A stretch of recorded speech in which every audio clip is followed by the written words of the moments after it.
¿Qué tal? Muchas gracias de antemano por atender Historia de lo Inmediato, que es el título de mi columna. Y hoy, pues hablemos de los intocables en México. ¿Los hay? Pues claro que los hay. Unos de ellos son los ministros de la Suprema Corte de Justicia de la Nación, o en su conjunto, quienes forman parte del Poder Judicial. Y así se llama mi columna de este día, Los Intocables. De pronto, de pronto se volvió lugar común en la comentocracia de México que el periodismo debe cuestionar al poder.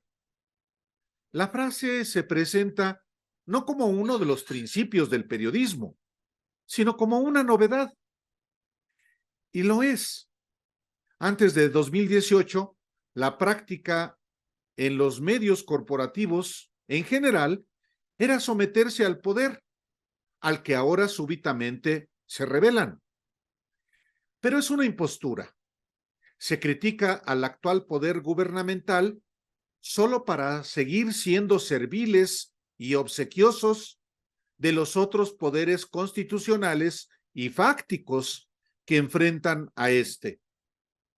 Es obvio, los periodistas y los medios de comunicación debemos cuestionar al poder, sacando a la luz lo que quiere ocultar a la sociedad.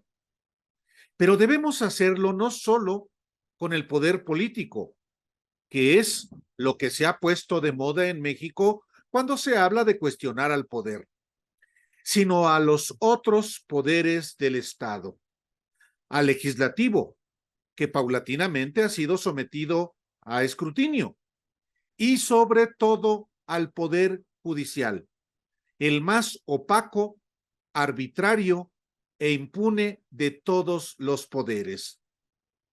En el Poder Judicial se han atrincherado históricamente todos los intereses de las élites, y en el gobierno del presidente Andrés Manuel López Obrador ha sido un contrapeso que, ahora con la ministra Norma Piña como presidenta de la Suprema Corte, ha decidido convertirse en la oposición ante la anemia de los partidos políticos.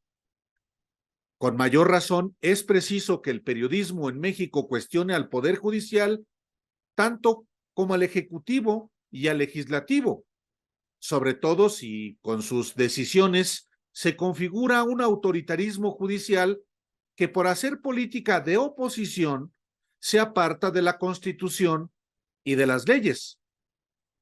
Más aún, el periodismo debe cuestionar también al poder económico, el de las grandes fortunas construidas a menudo a la sombra del poder político.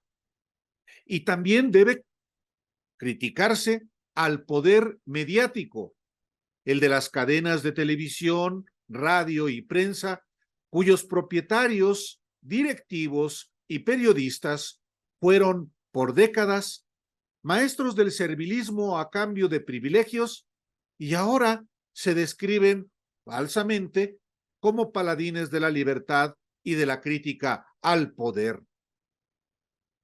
En México no debe haber intocables, ni el presidente de la República, ni los legisladores, ni los jueces, pero tampoco los magnates, ni los informadores, ni los ministros de culto. Al poder, a los poderes, se les debe cuestionar a todos y siempre. Pero eso no pasa en nuestro país, donde la mayoría de los medios, fieles a lo que han sido, siguen subordinados al poder del dinero y solo se oponen al que ya no se los da. Ahora resulta que al Poder Judicial de la Federación, que encabeza la ministra Piña Hernández, no se le toca, igual que el INE, igual que el INAI. Criticar a los ministros, magistrados y jueces por sus sentencias y comportamientos es visto como sinónimo de destruir las instituciones, como si estas personas no fueran servidores públicos sujetos a escrutinio y como si la libertad de expresión ya estuviera proscrita.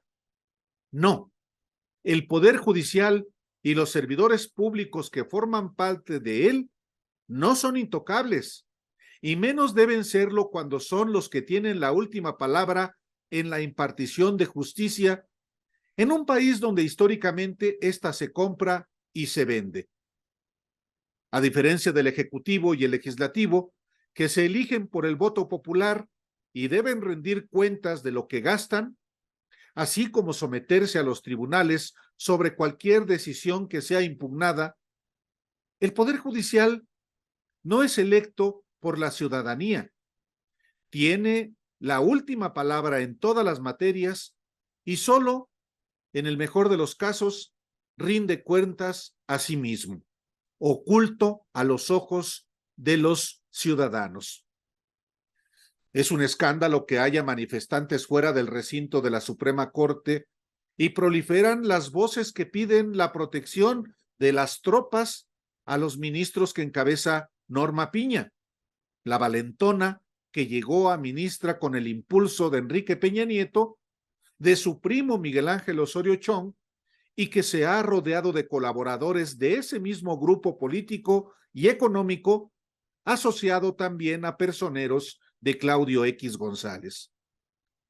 Seguramente habrá exabruptos y excesos verbales y escenográficos en las protestas, como los ataúdes con dedicatoria a los ministros, y quizá en otra ocasión le vuelvan a prender fuego al monigote de Piña. Pero protestar no es un delito. Cotidianamente los malquerientes del presidente López Obrador protestan, pero a quienes lo insultan con las peores expresiones verbales y escritas no se les ha sancionado de ninguna manera. Y pues ni siquiera a prominentes opinadores, lectores de noticias o periodistas que repentinamente descubrieron que al poder se le critica. Los ministros no deben ser intocables. Los empresarios no deben ser intocables. Claudio X González no debe ser intocable, como lo es en casi todos los medios, incluidos revistas que solo lo citan para enaltecerlo. Los ministros de culto no deben ser intocables. Los dirigentes partidarios no deben ser intocables. Y los periodistas no debemos ser intocables. Nadie, nunca, jamás debe ser intocable en México. Gracias el día de hoy.